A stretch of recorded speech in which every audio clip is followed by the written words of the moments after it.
Did you know that you do not have to cut out carbohydrates to fix your blood sugar?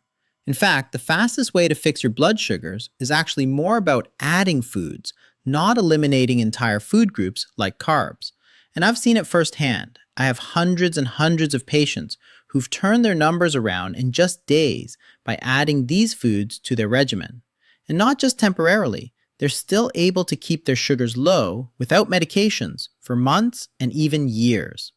So, in this video, I'm going to show you how to use each of these 10 foods to fully optimize your biochemistry and reverse insulin resistance on a cellular level, so you can bring down your sugars quickly and naturally, and most importantly, sustainably. Before I get into the first one, do me a quick favor. If you want more videos that explain the why behind your body, instead of just handing you a pill, hit subscribe, give this a like, and leave me a comment telling me what your morning fasting number was this week. I read them, and the age and numbers of this audience genuinely shape what I cover next. So, let's get into it. Here is what almost no one explains to you in a 12-minute office visit. High blood sugar almost always starts upstream with a hormone called insulin. Insulin is the hormone that unlocks your cells, so glucose, that is the sugar in your blood, can get out of your bloodstream and into the cell where it belongs. When you have spent years riding the blood sugar roller coaster, your cells stop answering the door. The insulin knocks and knocks, and the cell stays shut. We call that insulin resistance. Your pancreas pumps out more and more insulin to compensate. Your blood sugar climbs anyway, and the standard answer is a prescription that pushes even more insulin into a system that is already drowning in it. The system makes money when you stay sick, not when you get well. That is economics, not malice. There is no revenue and no time on a short office visit to teach you how food talks directly to your insulin receptors, so I am going to. My name is Dr. William, and every one of these 10 foods does one of 3 jobs. It slows the sugar coming in, it cools the inflammation that keeps your cells deaf to insulin, or it wakes the insulin receptor back up so your own body does the work it was designed to do. You do not have to do all 10 tomorrow. Add them in over the next couple of weeks and stack them. Let me show you the first one. The first food is fenugreek seeds. These are small, hard, amber-colored seeds, and you can find them in the spice aisle of almost any grocery store for a couple of dollars. If you ignore this one because it sounds exotic, you are walking past one of the most powerful blood sugar tools on the shelf, and it costs less than your coffee. Here's what fenugreek does inside you. The seed is packed with a soluble fiber called galactomannan. When it hits the water in your stomach, it swells into a thick gel, and that gel physically slows how fast your stomach empties carbohydrates into your small intestine. Slower emptying means the sugar trickles into your blood instead of flooding it. No flood, no giant spike, no panic dump of insulin. On top of that, fenugreek carries an amino acid that nudges your pancreas to release insulin more efficiently and helps your muscle cells take up glucose. In my own practice, I have watched fasting numbers come down within a week or 2 on this alone. To use it, take 1 teaspoon of the whole seeds and soak them in a glass of water overnight. In the morning, drink the water and eat the softened seeds before breakfast. If the slightly bitter taste is too much, grind them and stir a half teaspoon into yogurt or sprinkle it over your eggs. Start low. This fiber is strong and your gut needs a few days to adjust. Number 2 is cinnamon, and you almost certainly already have it in your cupboard. But the kind you have matters, and most people grab the wrong one. The common grocery cinnamon is cassia, and it carries a compound called coumarin that is hard on the liver in large daily doses.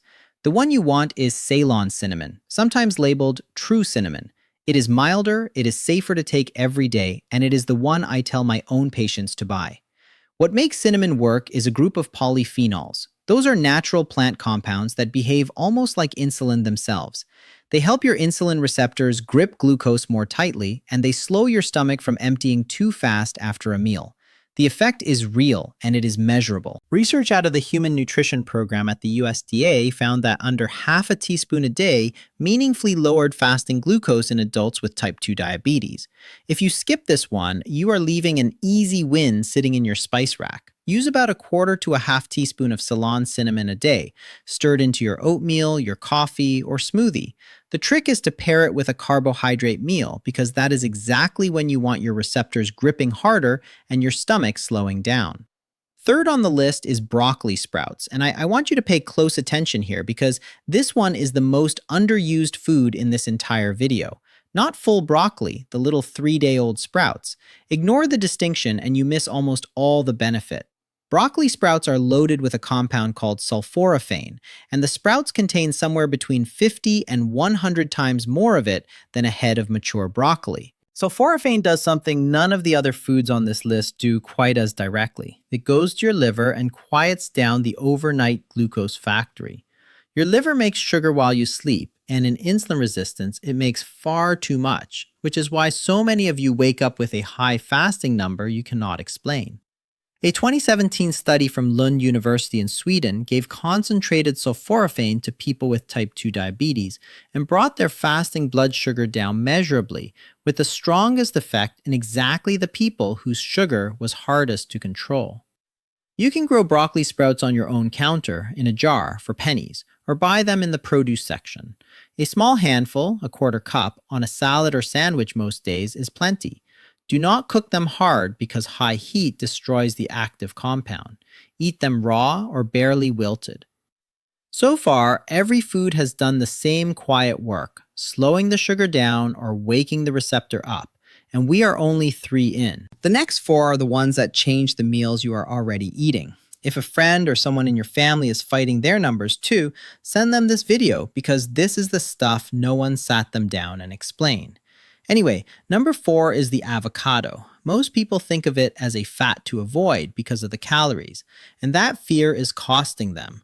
The fat in an avocado is monounsaturated fat, the same family as olive oil, and it is one of the most blood sugar friendly things you can put on a plate. The reason is simple. That healthy fat and the fiber inside an avocado slow your entire meal down. When you add half an avocado to a plate of rice or toast, you are not removing the carbohydrate. You are putting a brake on how fast it turns into blood sugar. The glucose climbs gently instead of spiking. Over time, monounsaturated fat has also been shown to improve insulin sensitivity, meaning your cells answer that insulin knock a little faster. In my experience, this is the easiest food on the list to make a habit because it makes the meal more filling and you stop reaching for a snack an hour later. Half an avocado a day is a sensible amount. Put it on your eggs in the morning, mash it onto whole grain toast, or add it to a salad that already has a starch in it. Anywhere you have a carbohydrate, an avocado softens the blow. 5th is chia seeds. These are tiny gray and black seeds and they punch far above their size. If you have ever seen chia sit in liquid and turn into a pudding, you have already seen exactly how it works in your gut. Chia is one of the richest sources of soluble fiber you can buy. When it meets the water in your stomach, it forms that same thick gel we talked about with fenugreek. And that gel wraps around the carbohydrates in your meal and slows their absorption to a crawl. The sugar releases slowly and steadily, so you avoid the spike and the crash that leaves you shaky and hungry an hour later. Chia also carries a plant-based omega-3 fat that helps calm the low-grade inflammation sitting underneath insulin resistance. Cool the inflammation, and the cells start listening to insulin again. 1 to 2 tablespoons a day does the job. Stir it into yogurt, drop it in a glass of water with a squeeze of lemon, or blend it into a smoothie. Give it 10 minutes to gel before you drink it, and drink plenty of water alongside because all that fiber needs liquid to move.